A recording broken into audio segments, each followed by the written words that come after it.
आज के समय में व्यक्ति का मन सदैव उन फालतू की चिंताओं में, टेंशन में, इमेजिनेशन में उलझाए रखता है जो आपके जीवन में कभी होने भी नहीं वाली है। ऐसी-ऐसी कल्पनाओं और चिंताओं में व्यक्ति रहता है। कुछ ना कुछ सोच विचार करते रहना, कल्पना करते रहना, ये मन का स्वभाव है। और हर व्यक्ति का जो मन है वो ज्योतिष शास्त्र में चंद्र ग्रह से संचालित होता है।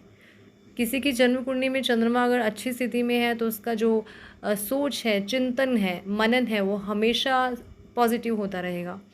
जीवन में कम सुख सुविधाएं होंगी तो भी वह जीवन का आनंद लेता है। लेकिन अगर कुंडली का चंद्रमा बहुत ही अशुभ स्थिति में है, पाप ग्रह के प्रभाव में है, किसी तरह के दुर्योग में है, तो सब सुख सुविधाएं होते हुए भी व्यक्ति सदैव दुखी रहता है।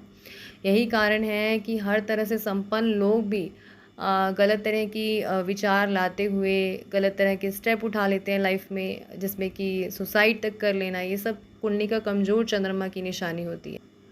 तो चंद्रमा जन्म कुंडली में सबसे इम्पॉर्टेंट प्लैनेट है। लगभग ज्योतिष में 300 तरह के योग दोष बनते हैं, वो जनरली सभी चंद्रमा से ही निर्मित होते हैं। जितनी भी विनाशकारी दुर्घटनाएं होती हैं, हादसे होते हैं, उनमें से 80% जो हादसे हैं वो अमावस्या और पूर्णिमा के आसपास देखने को मिलते हैं। अब उसके पीछे का कारण क्या है कि अमावस्या जब आती है तो चंद्रमा आपको दिखाई नहीं देता है। लाइक मन में उस समय पे क्या होता है, नेगेटिविटी बहुत आती है, नेगेटिव एनर्जी अमावस्या के आसपास बहुत ज़्यादा देखने को मिलती है।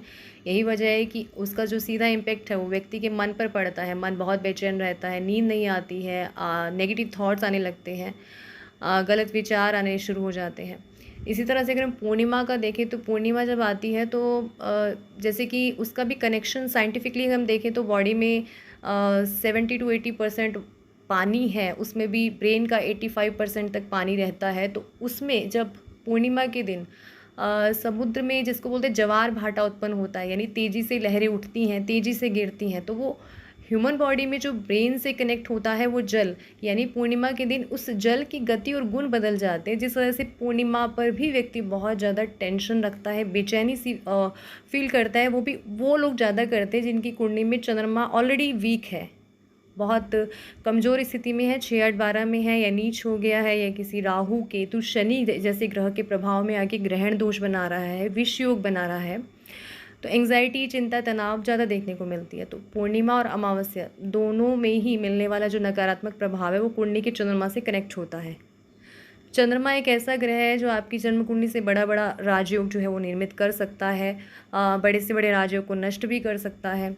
तो ओवरऑल चंद्रमा की इम्पोर्टेंस हर तरीके से है। आप अपने माइंड को कंट्रोल कर लेते हो तो कहीं ना कहीं से अपनी कुंडली की पावर को और अपनी मेंटल हेल्थ को आप अच्छा कर लेते हो। तो चंद्रमा को अगर ठीक करने के उपाय देखें, आपकी कुंडली में चंद्रमा वीक है तो ऐसी कंडीशन में सबसे अचूक उपाय है भगवान शिव की पूजा उपासना।